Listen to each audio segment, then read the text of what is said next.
मुळात आकार असलेल्या माणसाला जरा कुठे काही इकडे तिकडे असेल तर त्याला बरोबर मार्गावर आणणं, मार्गदर्शन करणं हे फार महत्त्वाचं असतं. क्लासेस खूप निघतात पण व्यावसायिक असतात. धंदा आज आमच्या पत्रकारितेचा धंदा झालेला आहे. धर्म कुठेही मला दिसत नाही. आणि जोपर्यंत चाटे बंधू किंवा स्वतः मच्छिंद्र वगैरे ही मंडळी धर्म म्हणून ते पालन करत आहात, त्याचं पावित्र्य ठेवत आहात, तोपर्यंतच तुम्हाला यश मिळेल. ज्या दिवशी तुमचा हात व्यवसायाकडे जाईल त्या दिवशी यश नाही मिळणार.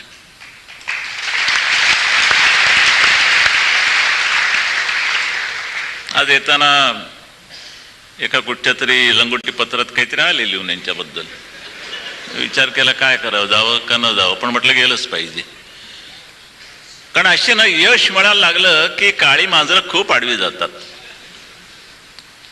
त्यातले एक ते आहे.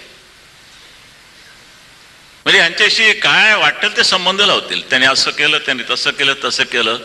मी फक्त माझ्या वडिलांनी मला दिलेला कानमंत्र मी तुम्हाला सांगतोय आणि तुम्हाला हे सगळ्यांना, या तरुण पोरांना की लक्षात घ्या, नाव आणि पैसा, पैसा येतो, पैसा जातो, पुन्हा येतो. पण एकदा का नाव गेलं की परत येत नाही. ते येऊ शकत नाही, काळ्या बाजारात सुद्धा मिळायचं नाही. म्हणून नावाला जपा, नाव मोठं करा. मी शिवसेना या नावाला कधी धक्का लावू देत नाही. माझ्याकडनं मी काळजी घेतो, इतरांना मी घ्यायला सांगतो. कारण ती शिवसेना हे नाव आहे म्हणून तुम्ही आम्ही आहोत. त्या दिवशी त्याला डाग लागेल त्या दिवशी तुम्ही आम्ही संपलो. ही एक फार अत्यंत महत्त्वाची गोष्ट मी आपल्याला सांगतोय. आणि म्हणून चाट्याने सुद्धा नावाला जपावं. पैसा येईल, पैसा जाईल, पण नाव गेल्यानंतर पुन्हा येता येणार नाही, मुळीच येणार नाही. आणि मग त्याला जपायला पाहिजे. तशी पाहिले तर या क्लासेसची अंडी किती लोकांनी अगोदरच घातलेली होती. चिकार एक एक एक गावाला एक एक अंड घातलेलं आहे.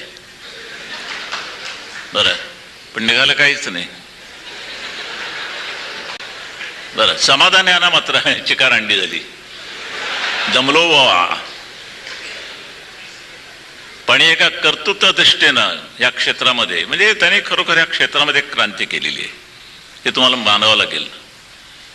ही क्रांती फार, क्रांती थोड्यानंच जमते.